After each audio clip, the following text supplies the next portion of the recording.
Sangat miris ketika dulunya memuja-muja setan untuk harta, namun sekarang sukmanya entah kemana karena perjanjian yang tak bisa ditepati. Assalamualaikum warahmatullahi wabarakatuh. Kembali lagi di Misteri Dini Hari. Kali ini Misteri Dini Hari akan menceritakan sebuah kisah nyata yang berjudul Keluarga Korban Pesugihan yang dituliskan di akun Twitter @metafisika. Bagi teman-teman sekalian yang ingin membacanya langsung, nanti saya taruh linknya di deskripsi. Di situ sang eyang bercerita, dia pernah melawan sosok yang ada di balik ayahnya, yaitu sosok ular berkepala wanita dengan tangan yang menggenggam sebilah pedang panjang berlumuran darah. Ya, sosok ini yang sering masuk dalam mimpi Michelle ketika masih hidup bersama ayahnya sebelum berpindah ke rumah eyang. Menurut sang eyang, sosok ular ini yang diutus untuk mengambil nyawanya sebagai tumbal dengan cara membuat Michelle celaka. Tetapi percobaan yang dilakukan selalu gagal karena sang eyanglah yang mencegah dan melawan dari kejauhan. Kesaksian Michelle sendiri, sang eyang memang mempunyai kekuatan lebih. Itu pun dia baru tahu ketika hidup bersama eyangnya.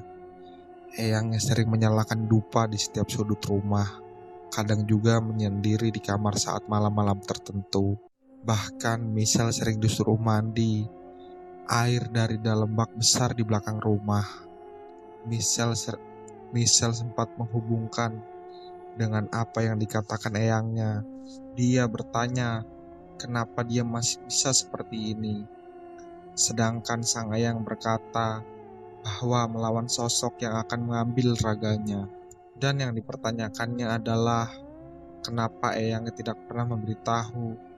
Eyangnya menjelaskan alasan dia tidak pernah memberitahu karena takut akan terjadi perpecahan di antara keluarganya. Dan eyangnya juga berkelak, Michelle pasti tidak percaya dan akan membuatnya khawatir apabila dia mengetahuinya dari awal. Dengan gamblangnya, sang eyang menjelaskan di suatu hari ketika belum lama Michelle tinggal di rumah eyangnya, rumahnya pernah disatroni oleh beberapa makhluk kiriman dari ayahnya. Eyangnya yang melawan tidak mampu karena kekuatan yang besar. Itulah maksud dari eyangnya yang sangat menjaga dengan baik seorang Michelle. Karena sang eyang sudah tidak mampu menjaganya secara gaib, akhirnya melakukan pencegahan sesuai kemampuannya. Sang eyang juga mewanti-wanti dengan dua adiknya, takut menjadi korban selanjutnya. Michelle tidak langsung percaya dengan perkataan eyangnya, bahkan tidak tahu kenapa kesedihan tidak menyelimuti hatinya. Hanya kebingungan tentang mana yang benar, mana yang salah. Bingung juga, aku harus cerita sama siapa lagi? Masa ya aku cerita sama adekku? Kan gak mungkin, apalagi sama teman sekolahku. Gak mungkin juga. Ya udah, cuma ibu aja yang bisa aku ceritain. Suatu malam ketika ibunya selesai memasak, Michelle memberanikan diri menceritakan apa yang ia dengar pada ibunya. Michelle bercerita dengan hati-hati karena takut akan membuat ibunya sakit hati. Di saat Michelle bercerita soal hubungan pesugihan dengan para gerombolan berpakaian hitam, ibunya meneteskan air mata dan memeluk Michelle dengan erat. Pas aku cerita soal pesugihan itu, ibuku langsung meluk sambil nangis. Nah, di situ aku mikir kalau emang benar ayahku kayak gitu dan aku jadi tumbalnya. Dah kelihatan banget deh pokoknya waktu itu. Tangisan semakin pecah, namun Michelle mencoba melepaskan pelukan ibunya dan mencoba menghentikan tangisan ibunya untuk menjelaskan semuanya. Dengan sedikit paksaan dan kemarahan Michelle, akhirnya sang ibu menceritakan segalanya yang ibunya tahu.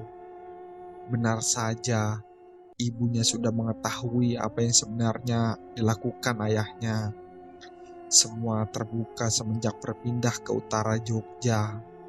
Sang ibu pernah diajak oleh ayahnya pergi ke sebuah hutan, tepatnya di bawah kaki gunung. Pertama kali ibunya mengira akan diajak ke rumah saudara yang arahnya sama dengan arah malam itu. Di tengah jalan, ayahnya malah bertemu dengan gerombolan temannya yang sering memakai pakaian serba hitam. Di situ ibunya bingung, sebenarnya dirinya akan dibawa kemana. Sampailah di sebuah hutan, dan sang ibu diajak berjalan kaki masuk ke dalam hutan bersama para gerombolan itu. Tibalah di sebuah gubuk yang tak jauh dari situ. Terdapat sebuah gua dengan mata kepalanya sendiri. Ibunya melihat ayah dan para gerombolan itu melakukan ritual memutari sebuah benda yang berada di tengah-tengah mereka. Ritual yang mereka lakukan dengan membaca sesuatu secara bersama-sama. Ibunya menunggu sekitar 1 jam, dan setelah selesai melakukan ritual, ayahnya membawa sebuah bungkusan dan dibawa pulang. Di perjalanan pulang, sang ibu sempat bertanya apa yang sebenarnya dilakukan di tengah hutan dan apa isi bungkusan yang dibawanya. Bukannya dijawab, sang ayah malah marah dengan apa yang ditanyakan kepadanya. Dengan penuh amarah, sang ayah mengelak. Yang dilakukannya hanyalah ritual untuk keselamatan dia dan keluarganya. Dan ketika ibunya ingin mengambil bungkusan itu, tiba-tiba sang ayah langsung mengambil bungkusan itu dari tangan ibunya. Tak hilang akal, ibunya mencoba mengambil bungkusan itu ketika ayahnya tertidur pulas.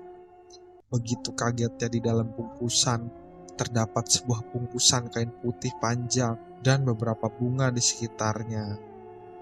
Ibunya yang terkejut dengan refleks membuang bungkusan itu dan segera pergi meninggalkan bungkusan yang sempat tercecer di lantai. Pagi harinya, sang ayah yang mengetahui bungkusan berserakan langsung mencari ibunya dan tak segan-segan menampar bahkan memukulnya. Ibunya sempat meminta ampun, tetapi tidak digubris oleh ayahnya. Ibunya sangat terpukul dengan kejadian itu, karena selama mereka menikah, tidak pernah sekalipun sang ayah berbuat sampai segitunya. Semarah-marahnya mungkin hanya sekedar membanting benda-benda di sekitarnya. Sang ibu yang bisa dibilang kepo, selalu mencoba bertanya kepada sang ayah tentang bungkusan yang sangat jaganya, tetapi pasti terjadi perkelahian di antara keduanya. Hingga di suatu malam, sang ayah pergi bersama teman-temannya dan kemungkinan menuju tempat ritual itu lagi. Ibunya mencuri kesempatan dengan mencoba mendatangkan ahli spiritual untuk langsung mengecek rumahnya dan menjawab apa sebenarnya di balik semua ini. Ahli spiritual itu menjelaskan bahwa yang ada di bungkusan kain adalah sebuah alat ritual untuk pesugihan, dan alat inilah sebagai penarik harta, tetapi hanya bisa dipakai pemiliknya langsung. Dia menjelaskan pula akan ada satu korban dari salah satu anggota keluarga, yaitu anak pertamanya yang bernama Michelle. Sang ibu hanya terdiam dan terpukul dengan apa yang didengarnya. Sempat tak bisa berkata apa-apa lagi, namun ibunya tak patah arang. Dia mencari sudut pandang lain dan berharap itu semua tidak benar.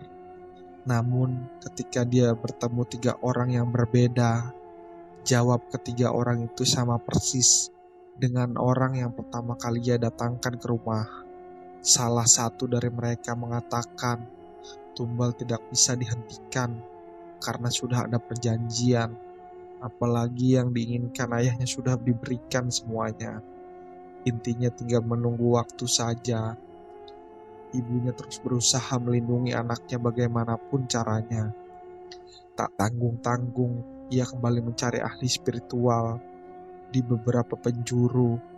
Tapi apa daya, kebanyakan dari mereka menyerah ketika mencoba menerawang ataupun melawan kekuatan yang ada dalam diri ayahnya. Kata ibu sih kebanyakan dah nyerah dulu pas ibu cerita detailnya. Yang didatangin ibu malah kebanyakan nyaranin ke orang lain. Ada juga yang nyoba, tapi katanya ada yang sampai muntah darah. Ibunya sangat takut, sudah tidak bisa berbuat banyak, dan hanya bisa berdoa sepanjang waktu. Sempat terbenak dalam pikiran ibunya untuk memberitahu Michelle dan eyangnya. Namun ibunya takut akan menganggap apa yang dikatakannya hanya omong kosong belaka. Bahkan ibunya takut bertemu sang ayah dan selalu mengurung diri di kamar. Berani keluar hanya ketika sang ayah pergi keluar rumah. Di saat ibunya menguatkan mental dan keberaniannya untuk membuka semuanya, namun sudah terlambat. Ketika ibunya mendapat kabar Michelle mengalami kecelakaan dahsyat, sang ibu yang mendengar kabar itu bergegas meninggalkan ayahnya yang di malam sebelum Michelle kecelakaan. Dari balik jendela kamar, ibunya melihat sang ayah pergi dengan membawa bungkusan kain itu. Michelle sempat tak bisa berkata apa-apa, mendengar langsung kesaksian ibunya. Air matanya pecah tanpa henti, bahkan membuatnya hampir tak sadarkan diri. Habis dengar itu, aku udah gak bisa ngomong, cuma bisa nangis doang. Kan aku juga sempat curiga sama ibuku sebelumnya. Dah gak bisa dijelasin lagi. Begitulah yang keluar dari mulut Michelle. Setelah Michelle mendengar cerita dari eyang dan ibunya, walaupun ada kesedihan,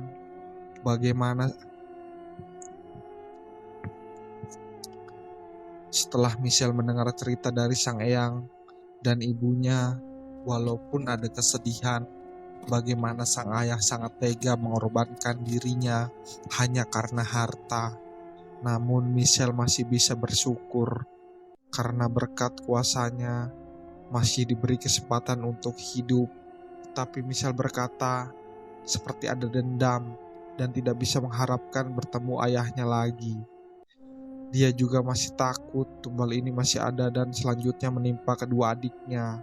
Aku jelasinnya gak tahu itu dendam apa gimana. Aku udah gak pengen ayahku hidup lagi. Aku juga sempat mikir buat mau ngebunuh ayahku. Tapi aku mikir lagi, nanti aku malah lebih jahat lagi kalau sampai itu kejadian. Cerita tentang ayah Michelle cepat tersebar ke telinga seluruh kerabatnya, hingga terdengar ke telinga kedua adiknya. Michelle mengira akan dikucilkan ketika mendengar sang ayah melakukan seperti itu. Namun sebaliknya, seluruh kerabatnya mendukung Michelle dan ingin membantunya. Bahkan fakta-fakta yang selama ini tersimpan terbuka dengan sendirinya. Ternyata sebelum ayahnya melakukan itu, sempat mengajak adiknya atau bisa dibilang om dari Michelle untuk ikut bersamanya. Namun omnya tidak mau dan menganggap itu jalan yang salah.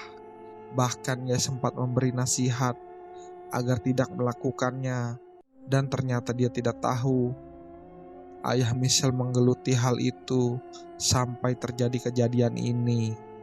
Kerabatnya membantu Michelle untuk menemukan ahli yang benar-benar ahli untuk menghilangkan kutukan itu dan membantu ayahnya sadar. Dan waktunya tiba, Michelle dan kerabatnya berhasil menemukan orang yang bisa membantu. Entah kebetulan atau bagaimana, orang ini dulunya juga sempat ikut dalam lingkaran ayahnya. Sebuah perkumpulan yang memang bertujuan untuk mencari harta dengan bantuan gaib. Nama dari perkumpulan itu tidak kami sebutkan demi keselamatan bersama. Orang ini sempat terjerumus, namun mendapat berkah yang membuatnya bisa keluar dari lingkaran itu. Namun kembali lagi, dia hanya bisa membantu sebisanya dan tidak benar-benar menyembuhkan ayahnya. Karena menurut dia, sukma dari ayahnya sudah tidak terkontrol dan bisa saja sudah dikuasai oleh makhluk lain. Suatu malam, orang ini mengadakan doa bersama dan melakukan sebuah ritual. Saat itu, Ia dibantu muridnya yang berjumlah 7 orang, dan Eyang Michelle juga ikut melakukan ritual tersebut. Tujuan dari ritual ini adalah menyadarkan ayahnya dan mencegah agar makhluk ini tidak bisa menguasai raga ayahnya. Aku lupa tempatnya di mana, tapi aku, keluarga sama saudara-saudaraku dibantu si bapak doa bersama. Rame banget waktu itu. Ketika mereka melakukan doa bersama, ayahnya masih ada di rumah rantauannya dan memang belum pulang pada saat itu. Ritual itu rutin dilakukan. Di suatu pagi, terdengar kabar bahwa ayahnya datang menemui salah seorang kerabatnya. Ayahnya datang dengan penuh emosi dan bertanya di mana keberadaan keluarganya saat itu. Seluruh kerabatnya ia satroni, bahkan rumah Eyang juga menjadi sasaran ayahnya. Tetapi Michelle dan keluarganya sudah bersiap apabila hal ini terjadi. Mereka memilih mengontrak rumah yang dimana ayahnya tidak tahu keberadaannya secara pasti. Ayahnya yang juga sangat gigih mencari keberadaan istri dan anaknya menemukan rumah kontrakan yang pada saat itu hanya ada ibu dan kedua adiknya. Ibunya yang melihat sosok sang ayah langsung menutup pintu dan mengunci dengan rapat agar ayahnya tidak bisa masuk ke rumah. Sempat terjadi perdebatan. Bahkan teriakan ayahnya terdengar tetangga rumah. Kerabat yang tak lain adalah Om Michelle mendapat telepon berdering dari sang ibu dan mengatakan ayahnya sedang berada di rumah dan juga membawa sesuatu di tangannya. Omnya bergegas menggeber motor menuju rumah kontrakan dan melihat ayah Michelle yang menggedor-gedor pintu dengan membawa sebilah bambu runcing panjang di tangannya. Kata omku pas dia datang udah bawa bambu. Akhirnya omku juga ambil balok kayu. Gak pikir panjang langsung kelahi di situ. Tapi gak lama sih, soalnya tetangga ada yang misahin juga.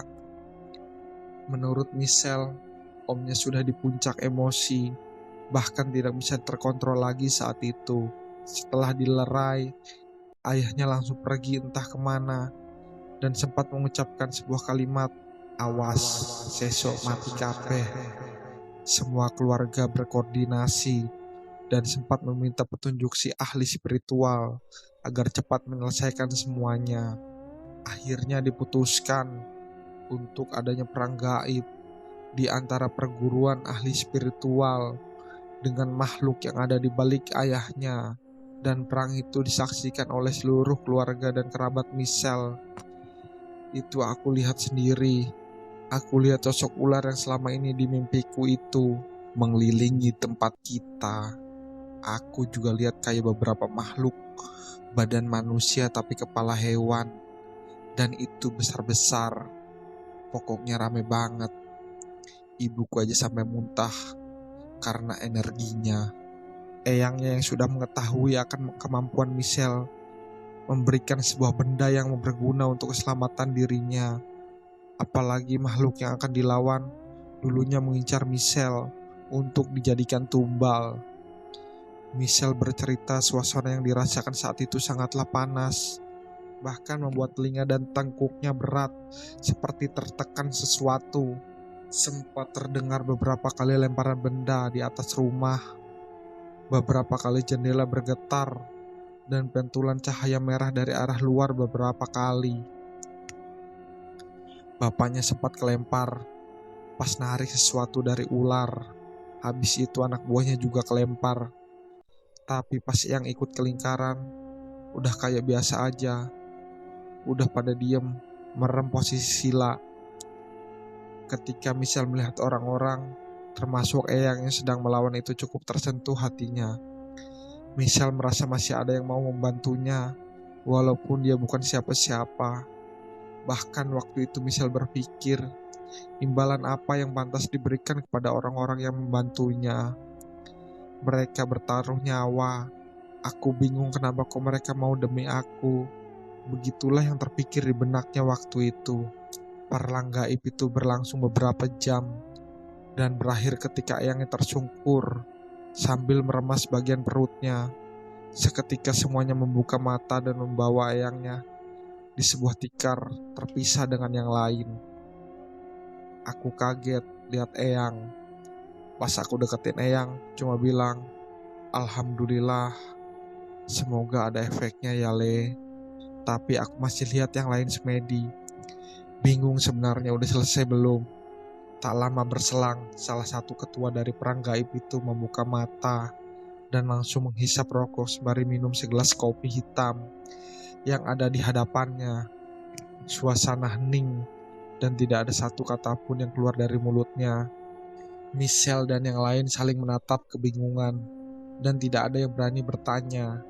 Tiba-tiba dia memanjatkan doa ke sebuah botol berisi air putih dan memberikan kepada Michelle. "Ini buat kamu minum, ibumu, sama 2 adikmu ya. Itu buat mandi pagi sama sore.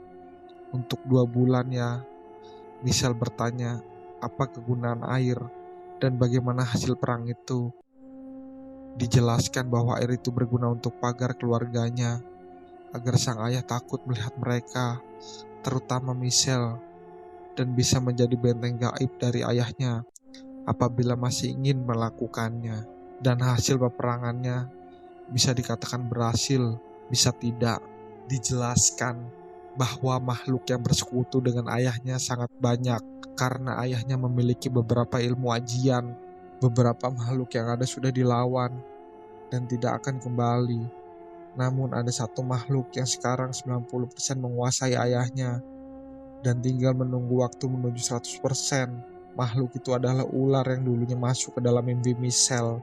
Michelle bertanya kenapa ular itu bisa menguasai ayahnya. Usut punya usut, ular itu menagih janji, tumbal yang dijanjikan ayahnya. Tumbal itu adalah Michelle, yang kebetulan ketika sang ayah memulai semua itu, Michelle adalah anak satu-satunya. Namun Michelle gagal menjadi tumbal karena dia bisa selamat dari kecelakaan dahsyat itu. Maka dari itu, sang ayah harus mencari korban lain agar dia tidak mengorbankan dirinya sendiri. Otomatis tinggal 2 adiknya sebelum makhluk itu 100% menguasainya. Aku langsung lihat 2 adikku. Soalnya mereka juga dengar apa yang dibilang bapaknya. Tapi adikku yang nomor 1 malah bilang kalau dia udah siap ngelawan kalau emang bapaknya mau ngincar dia. Saran dari ketua perang mengharuskan Michelle, ibu, dan kedua adiknya untuk berpindah tempat yang jauh dari jangkauan sang ayah. Namun karena Michelle dan kedua adiknya yang masih bersekolah, diputuskan mereka tinggal di rumah saudara yang pada saat itu baru saja membuat rumah. Mereka tinggal di situ dengan pertimbangan sang ayah benar tidak mengetahui tempat itu. Ternyata itu salah. Berjalannya waktu, setelah Michelle dan keluarga kecilnya hidup tanpa seorang ayah, Michelle yang pada saat itu sedang berkuliah mendapat kabar bahwa sang ayah kembali dan menempati rumahnya terdahulu. Sang ayah ternyata sudah beberapa bulan tinggal di sana. Namun penuturan warga sang ayah jarang keluar rumah. Bahkan kata warga, sang ayah sudah pergi lagi karena rumahnya sudah tidak terawat. Bukan rasa takut yang muncul, namun di dalam benak Michelle ingin bertemu dan ingin langsung menatap sang ayah. Aku gak takut, tapi pengen aja lihat ayah walaupun itu gak tahu yang terakhir atau bukan. Tapi sempat dilarang sama Eyang, sama ibu juga.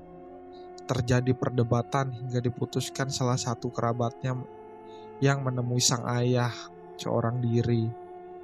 Sesampainya di sana, bukannya keributan yang ada, namun malah kerabatnya terheran-heran ketika melihat rumah yang sangat tidak terurus. Banyak sampah berceceran dan banyak sarang laba-laba yang menempel di dinding rumah. Sempat mengetuk rumah, namun tidak ada jawaban sama sekali. Setelah mencoba berkeliling rumah, betapa kagetnya melihat sang ayah yang sedang duduk di sebuah meja di ruang tamu dengan tatapan kosong.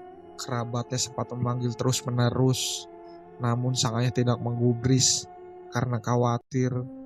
Sang kerabat menelpon Michelle dan yang lain untuk datang menemui sang ayah.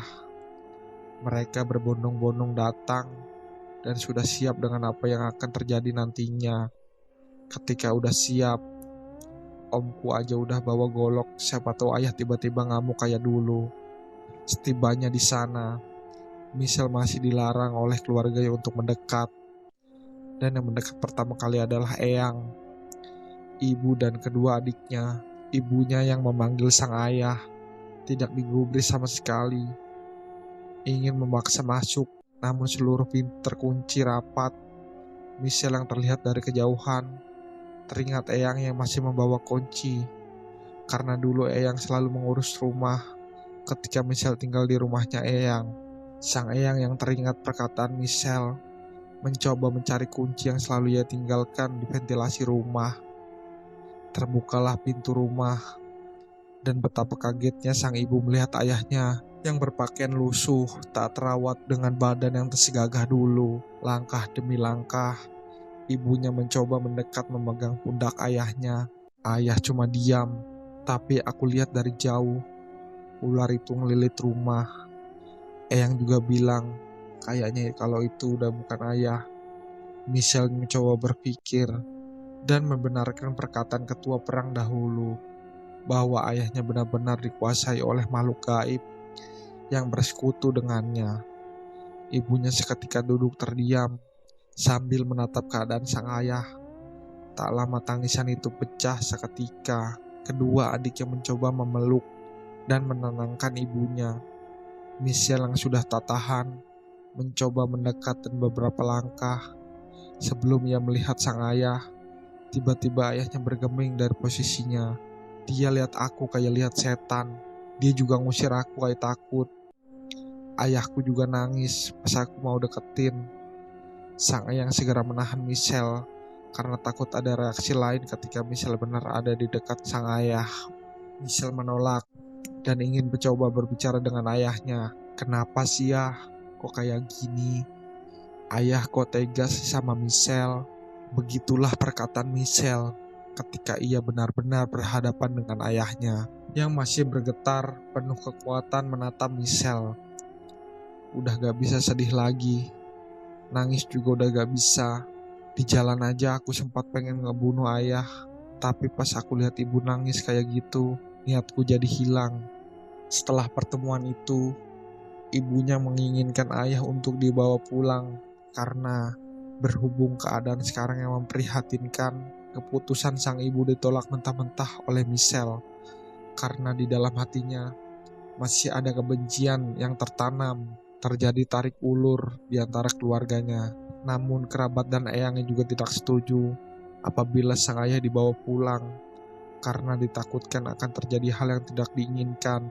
Apalagi bisa dikatakan di dalam tubuhnya bukanlah sosok sang ayah yang sebenarnya.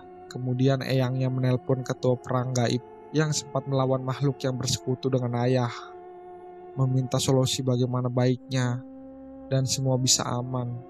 Diberilah saran bahwa sang ayah dibawa ke rumah ketua perang untuk dilakukan terapi menghilangkan sosok ular itu, walaupun kemungkinannya sangat kecil.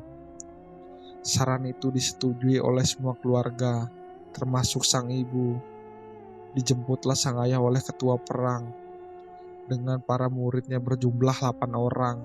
Ketika melakukan penjemputan, mereka mencoba menyisir rumah dan ditemukan beberapa uang di dalam bungkusan putih yang dulu sempat dipertanyakan oleh sang ibu. Ditemukan juga beberapa keris, dupa, dan berbagai macam alat. Dan paling mengagetkan ditemukan secara kertas dan tertera nama Michelle lengkap dengan tanggal lahirnya. Sempat ada perlawanan dari sang ayah, bahkan sempat memukul salah satu orang hingga tersungkur. Namun karena kalah jumlah, sang ayah tidak bisa berkutik, bahkan kaki dan tangannya diikat dengan tambang agar tidak bisa melawan lagi. Kalau sekarang katanya ayah masih terapi, tapi dibuatin ruangan sendiri. Cuma ibu yang sering nengokin ayah.